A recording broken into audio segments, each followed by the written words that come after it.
عزیز طلباء و طالبات جماعت 12ویں تاریخ کا 10واں سبق سرد جنگ، اس کا آخری حصہ ہمارا رہ گیا تھا۔ اس سے قبل کے پیریڈ میں ہم نے دولت مشترکہ کیا ہے یہ دیکھے تھے۔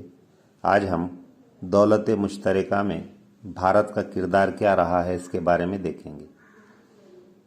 1948 میں راجستھان کے جے پور میں منعقدہ کانگریس کے اجلاس میں پنڈت جواہر لال نہرو نے دولت مشترکہ میں شامل ہونے کا فیصلہ کیا۔ بھارت مساوات اور خود مختاری کے اصولوں کی بنیاد پر دولت مشترکہ کا ممبر بن گیا۔ جیسا کہ اس سے قبل ہم نے دیکھے کہ انگریزوں کے ماتحت جتنے ملک آزادی سے پہلے یہاں پر تھے وہ سب دولت مشترکہ کے ممبر بنے۔ ان کا مقصد یہ تھا کہ مساوات اور خود مختاری ہر ملک کو ملے۔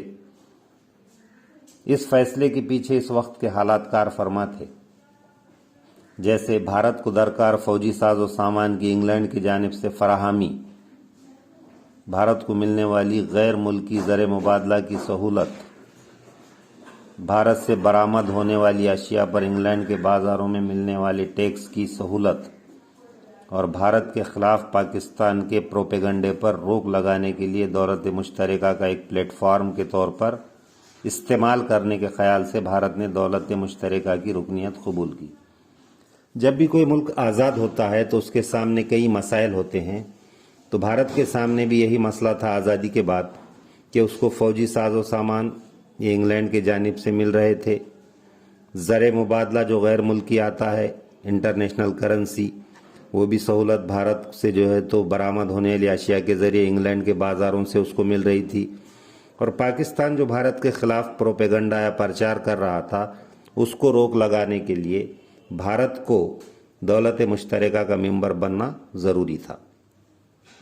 اس کے علاوہ دولت مشترکہ کھیلوں میں بھارت کا کردار نہایت نمایاں رہا ہے۔ تو بھارت نے دولت مشترکہ کے جتنے ممبر ملک ہیں ان کے درمیان جو گیمز ہوتے ہیں اس میں بھی جو ہے تو اہم کردار نبھایا، اپنے پاس اس کو جو ہے تو منعقد کیا۔ دوسری عالمی جنگ سے پہلے انگریزی سامراج کے زیر اقتدار ملکوں کے باصلاحیت کھلاڑیوں کے لیے اولمپک کھیلوں کی طرز پر ہی برٹش ایمپائر گیمز کھیلوں کے مقابلے ہوا کرتے تھے۔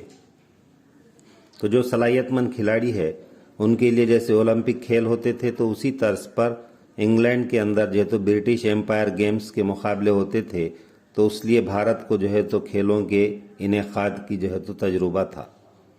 ان کھیلوں کا تصور ریورنڈ ایسٹلی کوپر نے پیش کیا تھا۔ یہ انگلینڈ کا ایک جو ہے تو شخص تھا جس نے کھیلوں کا تصور، انٹرنیشنل گیم کا تصور جو ہے تو پیش کیا تھا۔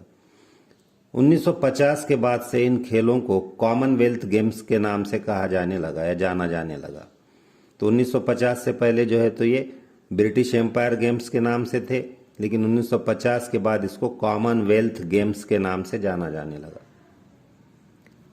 اس سے قبل 1911 میں جارج پنجم جو انگلینڈ کا راجہ تھا اس کی تاج پوشی کے موقع پر جشن برپا کیا گیا تھا۔ اس موقع پر بھی انگلینڈ میں کرسٹل پیلیس کے مقام پر ان کھیلوں کا انعقاد کیا گیا تھا۔ یعنی 1950 سے پہلے 1911 سے ہی انگلینڈ میں جو ہے تو کھیلوں کا رواج یا گیمز اولمپکس کا رواج جو ہے تو تھا۔ 1986 کے کامن ویلتھ گیمز نہایت مشہور ہیں۔ اس سال کے کھیلوں کا 32 ملکوں نے بائیکاٹ کیا تھا۔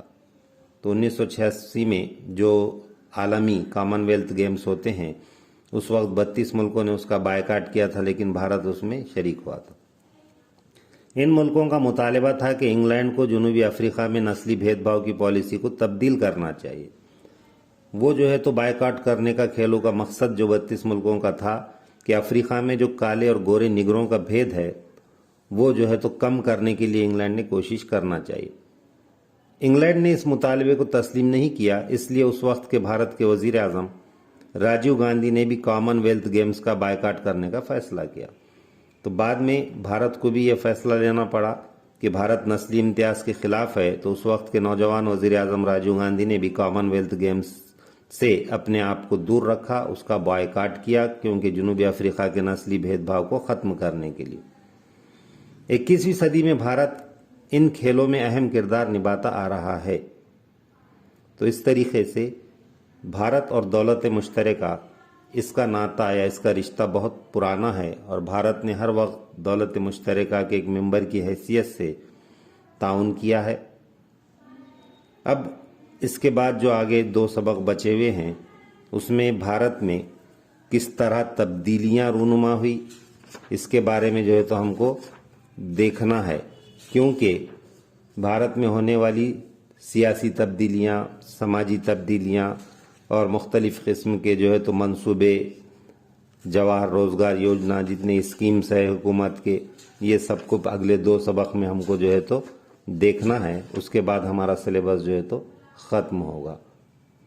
تو ماحولیات کے شعبے میں، سماجی دائرے میں، کھیل کے شعبے میں، صحت، تعلیم، ثقافت، سیاحت، ان شعبوں میں کیا کیا تبدیلیاں آئی بھارت میں، اس کے بارے میں ہم اگلے پیریڈ میں دیکھیں گے۔